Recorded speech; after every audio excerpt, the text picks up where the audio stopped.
Bueno, la tenemos vía Zoom en este momento, me hace seña aquí el operador, a María Guido. Bueno, ¿cómo estás, Mari?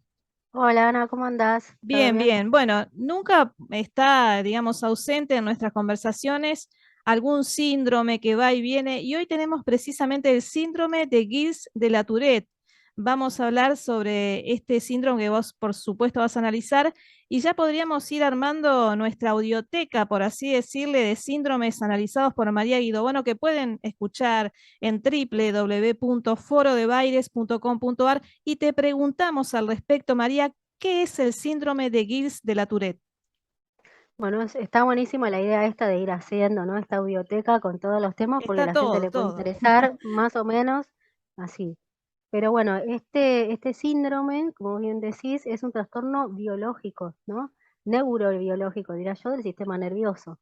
Entonces Ujú. es algo de lo cual, viste que nosotros siempre hablamos de la subjetividad de la persona, de tratar de mejorar algunos aspectos en terapia. Bueno, en este caso, digamos, no sería posible en ese sentido, porque al ser un trastorno neurobiológico del sistema nervioso, es algo que se tiene, que se adquiere de alguna forma, aunque está todo en estudio, a ver de qué viene, ¿viste? Porque todo el tema genético y de los genes y Sí. todo eso está a full en este momento, en este paradigma, pero Ah, bueno, sí que empieza a surgir y uno tiene determinados síntomas en donde empieza a advertir que algo está pasando y ahí empieza el derrotero para descubrir qué es, porque imagínate todas las situaciones que hay, ¿no? En bien. algún punto a veces se puede llegar a confundir con el Parkinson por el tema de los movimientos Ah, incontrolables, ¿no?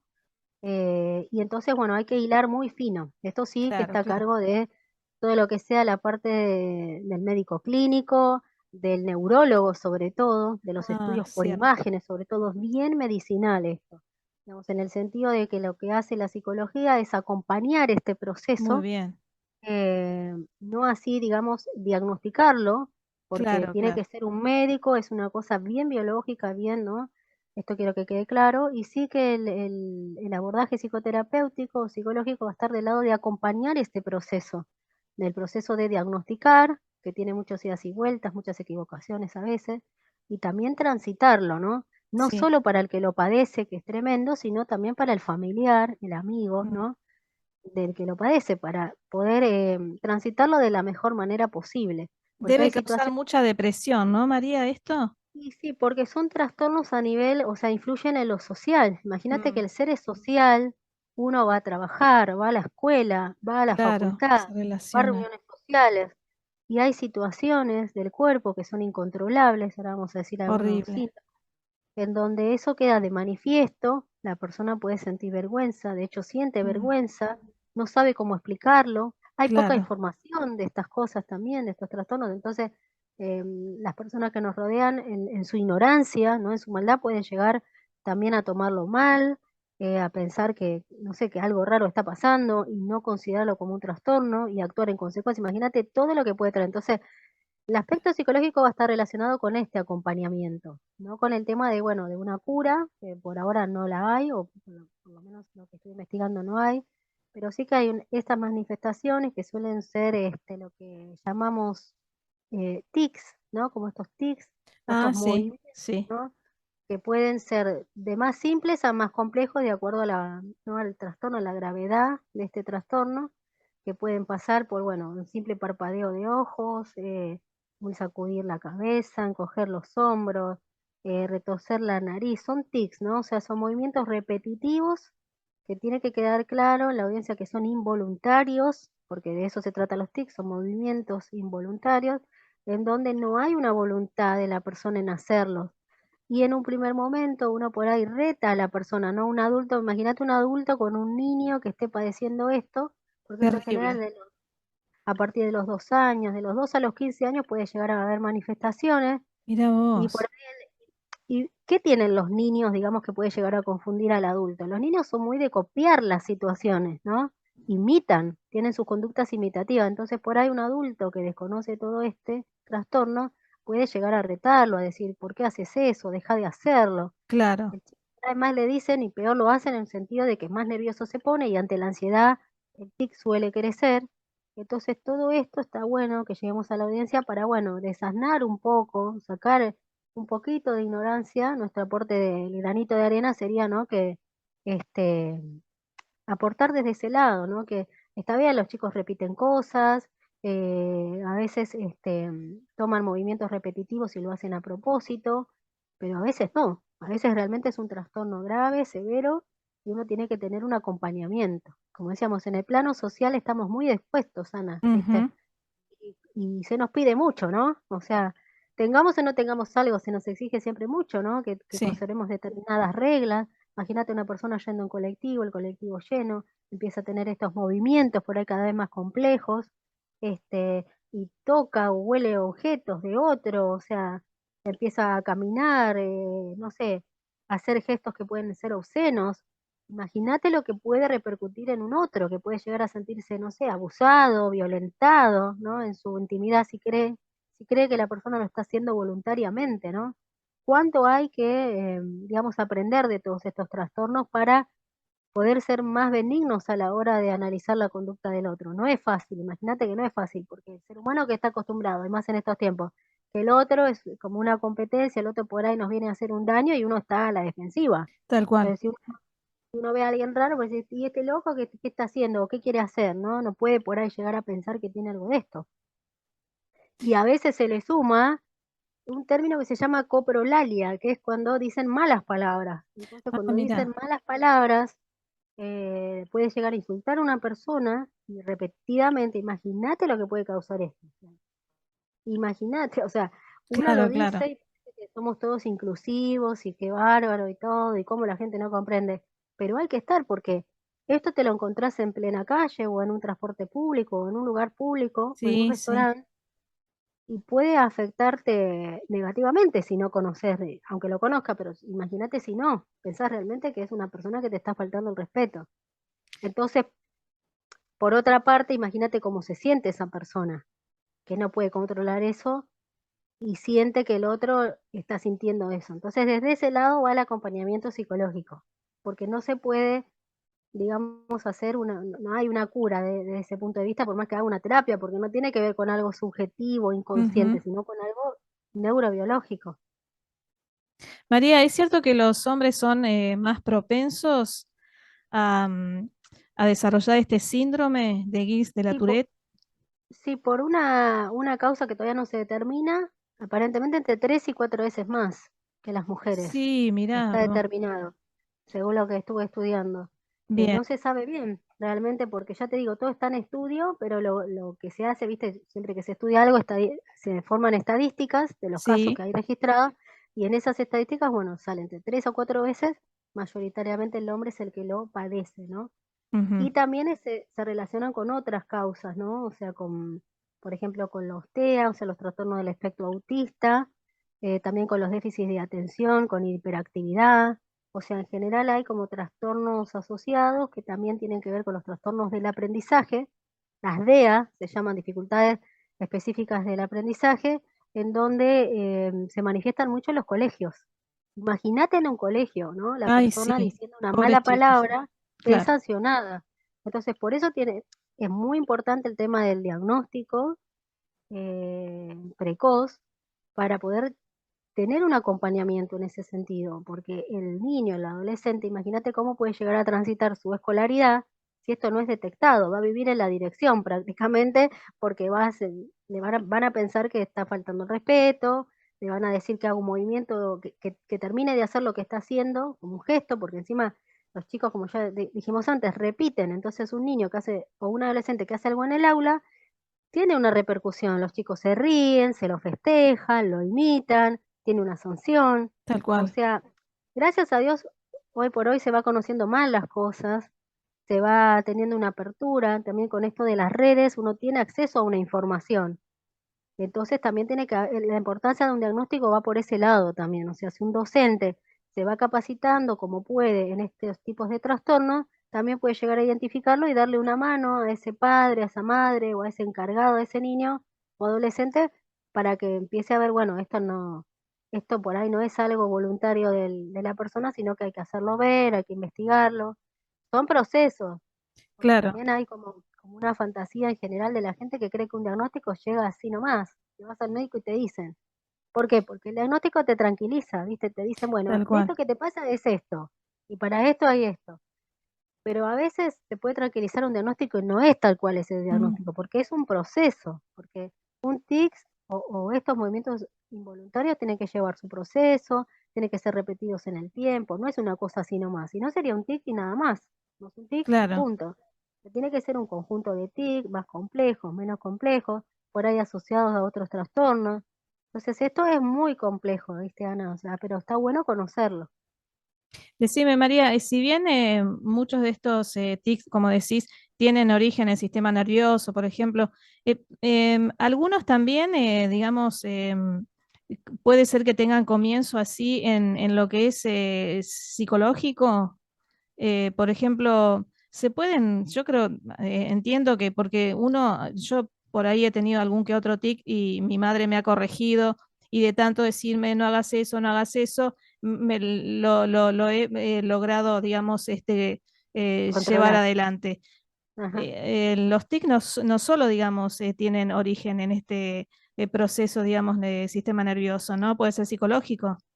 Claro, puede ser psicológico. Por eso ahí está el tema, ¿no? De la delgada línea fina, o sea, que separa, ¿no? Los diagnósticos, porque sí, como vos Claro, bien claro. decís, a veces uno se agarra de eso y es una cosa inconsciente también, no tan consciente, uno empieza a repetir un movimiento de la Exacto. nariz, de los ojos, un gesto, se vuelve repetitivo y uno lo aprende y le cuesta y uno lo engancha con otras cosas y no lo saca más. Y entonces ahí está, por eso yo decía, si es un tic, digamos que vino psicológico, así como vino, se va a ir, pero en general, viste que es el adulto el que llama la atención y le dice, no lo hagas más, molesta, Claro, porque claro. fíjate, eso molesta, o sea, saca de lo neurotípico. Pero imagínate si el niño realmente tiene un trastorno de Tourette y no lo puede manejar, sinceramente. Entonces es muy fino, hay que conocer mucho a la persona, hay que estar mucho atrás, hay que hacer muchos exámenes. Ante la duda hay que hacer exámenes realmente, porque Claro. uno no sabe. Pero bueno, si es TIC, mucha gente lo ha tenido, así como viene se va, de grande también los adquiere, lo copia y se instala automáticamente de alguna forma y no te lo puedes sacar. Es una costumbre, es un hábito. Pero Bien. eso, digamos, es manejable o no manejable, y por ahí con una buena terapia tomás conciencia de ese gesto y lo eliminás a la larga. Pero de lo que estamos hablando, ese no es consciente, ese no se soluciona con terapia, por eso digo, lo que va a abordar la terapia es el Es para acompañamiento sobrellevarlos, emocional. claro.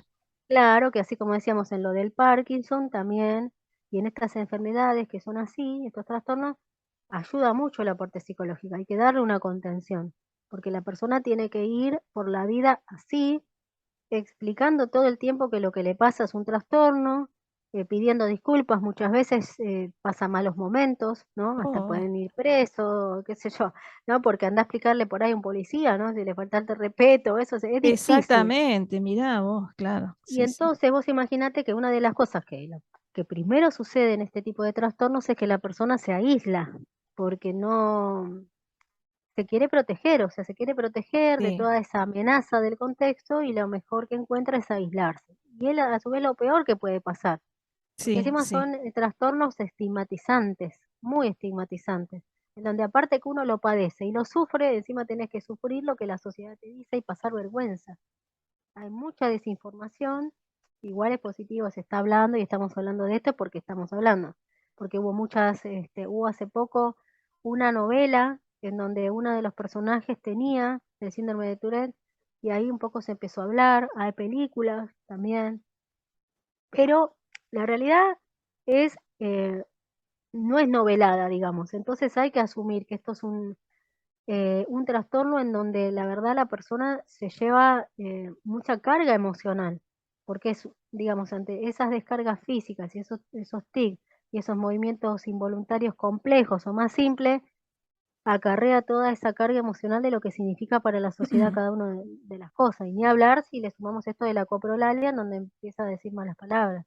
Entonces, está bueno que podamos informar, está bueno que la persona digamos, que llega a ese diagnóstico sepa que está bueno y por más que sea un trastorno neurobiológico y tenga su base, digamos, en lo medicinal y en lo corporal, que sepa que está bueno hacer un acompañamiento psicológico, porque es mucha carga, ¿viste, Ana? claro, Y claro. no está bueno que se aísle, está bueno que participe de lo social, que puede ser en sí misma una fuente de aprendizaje para las personas que desconocen. También es una realidad bueno, que en determinados trabajos obviamente que están muy discriminados si no se los quiere tomar. Está bien que en algunos puede ser muy peligroso, pero hay mucha desinformación al respecto. Yo no me Mm. acuerdo el nombre de una película que vi al respecto, pero era un maestro que no lo querían tomar en ninguna escuela. Es una película muy vieja. Y, y ¿Y bueno, y tenía al este final, síndrome? ¿Tenía sí, este y al síndrome? final, Ah, sí, sí, y al final lo toman y al principio los alumnos se reían, pero él iba y explicaba, y al explicar los alumnos ya conocían cuál era la situación. claro, Eso no le impedía ser profesor y enseñar y tener buenos resultados, pero también lo que empezaba a pasar es que algunos padres se oponían a que él diera clases porque no querían que recibiera ese ejemplo del profesor, como si fuera una cosa ay, voluntaria o Dios mala. mío, En esa película se planteaba bien eso, ¿viste? O sí, sea, él está muy estaba bien, capacitado, súper capacitado, sobrecapacitado por incluso para los supuesto, empleados donde iba. Se la pasó yendo a todos lados a explicar su situación hasta que en algún momento lo tomaron y ahí se encontró con un montón de padres que decían, no queremos este tipo de profesor, porque es una realidad también. Entonces claro, también es una realidad que hay que acompañar desde ese lado al paciente, a la persona que sufre esta patología y a la familia. Y a sí, la sí, familia porque por ahí también es un duelo que no solo el paciente tiene que hacer, sino la familia, de que ya no va a ser el que era antes, que no va a ser que se va a curar. O sea, hay que asumir ese trastorno en toda su dimensión. sí, sí, Uno puede trazar estrategias de estar más tranquilo, menos ansioso y entonces que haga menos sintomatología. Pero en definitiva, esta sintomatología no va a depender de él. Sí ajá, puede depender de él que esté más tranquilo y menos ansioso y eso por ahí baja un poco, digamos, el tema de la repetición constante, pero lo va a tener, o sea, y eso claro, es algo que claro, tiene que asumir, ¿viste? Como en otros programas hablamos de la negación de la realidad, sí, bueno, tal cual, esto sería importante que se asuma, que no se niegue, que exacto, se tome que no se el mire por toro otro por las... lado, Sí, que se tome el toro por las astas y se diga, bueno, esta es la realidad, esto es lo que me está pasando, voy a ir a los médicos y bueno, y cuando se llegue cuando se arribe un diagnóstico, bueno, se pueda llegar a ver bien cuál es el pronóstico y bueno, actuar en consecuencia. bien. Mari, ¿tuviste algún paciente así con este síndrome o algún colega tuyo? ¿Conociste algún caso especial? No tuve paciente, pero tuve, desde muy chica conocí este síndrome porque un amigo de mis padres tenía y Ah, trabajaba en el hospital, era mirá, camillero, era ¿era qué? Perdón, camillero, no te escuché. Ah, bien, camillero, bien, viste que perfecto. y tenía estos movimientos involuntarios y esta parte de la coprolalia, decía cosas. Entonces, desde muy temprano me conecté con este trastorno, ¿no? Que era Mirá, rarísimo al principio. Era rarísimo, hasta incluso era como en el cuello le crujía como unos huesos, ¿no? Porque hasta que se acomodaba. ay, Y, qué eh, sensación fea. y al principio era raro, pero después ya no era raro, porque ya Sí, convivía con nosotros, ya era un amigo, era compañero de muchos años de mi mamá y de mi papá, que trabajaron muchos años en un hospital, y ya no era raro para ellos, para su contexto no era raro, ya no era raro para la familia, no era raro para el contexto, está no era raro bien, para nosotros. Entonces, bueno, uno fue, ¿no? Normalizando esa situación que para otros diría, ¿y esto qué le pasa, no? Así que nosotros claro. ya sabíamos que eso era un trastorno neurobiológico, que era nervioso, que bueno, que no lo podía controlar y que no era que se hacía el gracioso. Nadie se No, reía, obviamente, ¿eh? obviamente. Nadie se reía, porque esto en los primeros comienzos la gente se puede burlar, o más los Claro, chicos, claro, era chica, y no, porque ya todos conocíamos. Y eso hacía que, bueno, uno tiene la información, uno se tranquiliza y actúa en consecuencia, ¿no? claro. Bueno, Mari, muchas gracias entonces por la entrevista de hoy. Hablaste, analizaste el síndrome de Gilles de la Tourette. Así que ya saben, si quieren escuchar y ver a María Guido Bono con videos y audios, pueden entrar a www.forodebaires.com.ar y en la solapa audioteca, ahí están, y también están en las entrevistas psicológicas. Mari, cerramos con tus redes sociales y contactos, por favor. Bueno, buenísimo. Mi blog es www.cosmosenelcaos.blogspot.com y en Instagram me encuentra como Mitre Mari. Bien, Mari, un beso enorme, sobre todo a los gatitos, como bicheras que somos, Así es, primeros los animalitos y después nosotras. Mari, un así es. beso enorme y hasta dentro de 2 semanas. Bueno, nos vemos pronto entonces. Un beso, Ana. Un beso muy grande a Nelly, nuestra fan Sí, de la naranja. ahí la tenemos, peleándola. Muy bien, Vamos, muchas adelante, gracias. Nelly. Un beso enorme para ella, que en cada programa siempre le mandamos un beso a Nelly. Hasta pronto, Mari. Hasta pronto, Ana, un beso. Chao.